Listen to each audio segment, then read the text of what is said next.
Ndasimbutse byinshi nakize impfu nyinshi ndamushimira impuhwe ze arankunda Yesu andindishije ingabo ze arankunda Jehova urukundo rw'umukunzi wanjye ndasimbutse byinshi nakize impfu nyinshi ndamushimira impuhwe ze arankunda Yesu andindishije ingabo ze arankunda Jehova ubarariye uwera yakoze ibikomeye tuzamuye amashimwe tuvuge haleluya haleluya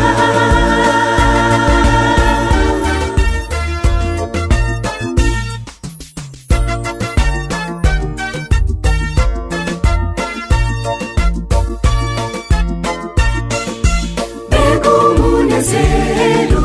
mu kirori cy'iwacu uyu munsi uraje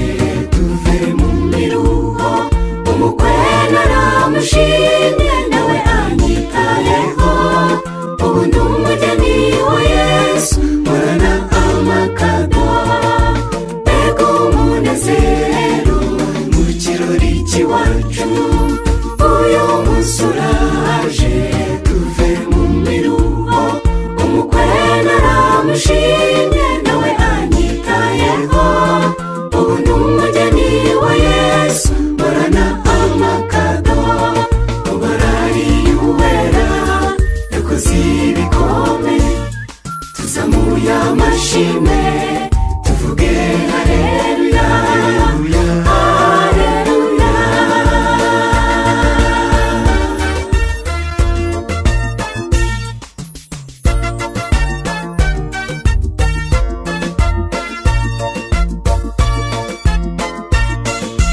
wanciye ikimana ko ntari nk'abandi warakoze Mana manitse amaboko iyo ncecetse biranga nkumva ngiye gusandara ndabivuga nkaruhuka ndagukunda Yesu we wanciye ikimana ko ntari nk'abandi warakoze Mana manitse amaboko iyo ncecetse biranga nkumva ngiye gusandara ndabivuga nkaruhuka ndagukunda Yesu we ubarariye uwera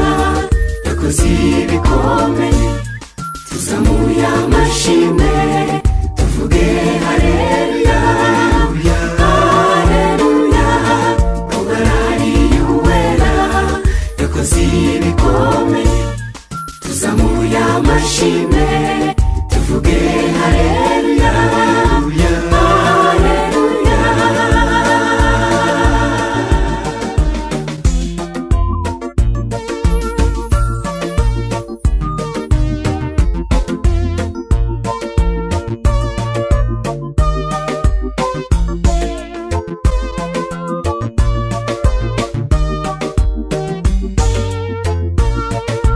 ndirimba urukundo rw'umukunzi wanjye ndasimbutse byinshi nakize impfu nyinshi ndamushimira impuhwe ze arankunda Yesu andindishije ingabo ze arankunda Jehova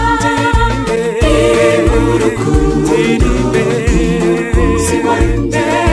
ndasimbutse byinshi nakize impfu nyinshi ndamushimira impuhwe ze arankunda Yesu andindishije ingabo